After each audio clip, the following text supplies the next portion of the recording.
So, newsflash, it rains here in Seattle, but just because the weather is gloomy does not mean that you have to be. Even if the weather is a little on the wet side, there's still plenty to do here. Here are some things to do in Seattle on a rainy day.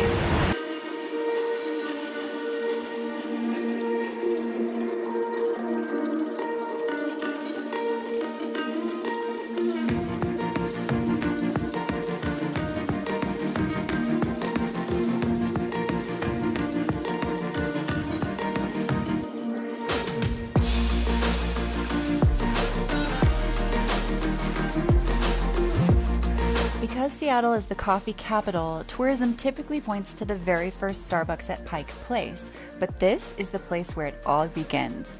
Not many people know about the Starbucks Reserve Roastery and Tasting Room. This is home to the rarest small lot reserve coffees. You can watch the entire coffee roasting process straight out of the burlap sacks and into your cup. At the Experience Bar, you can order siphon brewed coffee and other unique drinks that aren't offered anywhere else. All of the baristas are very knowledgeable in the science of coffee.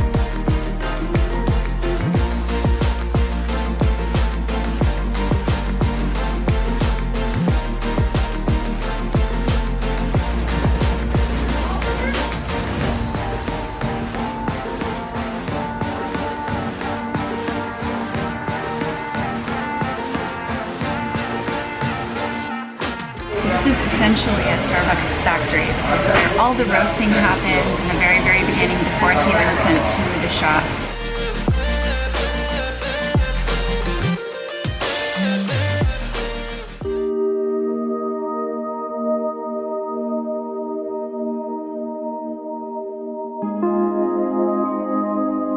At $4 a person, the Volunteer Park Conservatory is an affordable way to spend an hour indoors, and it's nice and warm inside. Located about 4 miles northeast of downtown Seattle, it's only a 15-minute Uber ride.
The Seattle Central Library is a unique glass building that features neon-lit escalators, unique sculptures, a large computer area, an entirely red-colored meeting room level, and an impressive 10th floor view. You can easily spend hours here just wandering through. The architecture here is pretty amazing.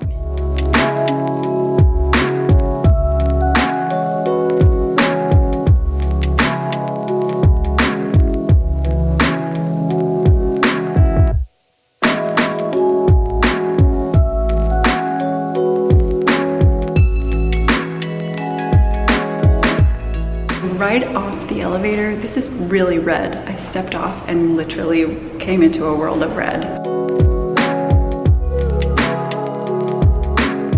Even the staircase is red until you climb beyond the 4th floor up to the 5th floor, then it turns white. I'm not excited about color correction on this at all. Going all the way up to the 10th floor at the top, there is an entire floor dedicated to just reading. It's really quiet, so it's a great place to study or read or just relax and look at the view.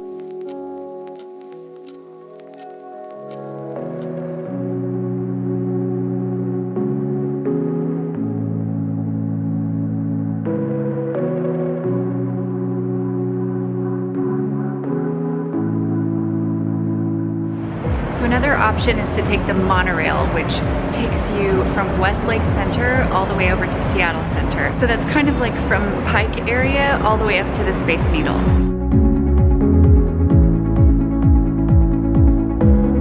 The monorail departs every 10 minutes and it's $2.50 per person to ride one way.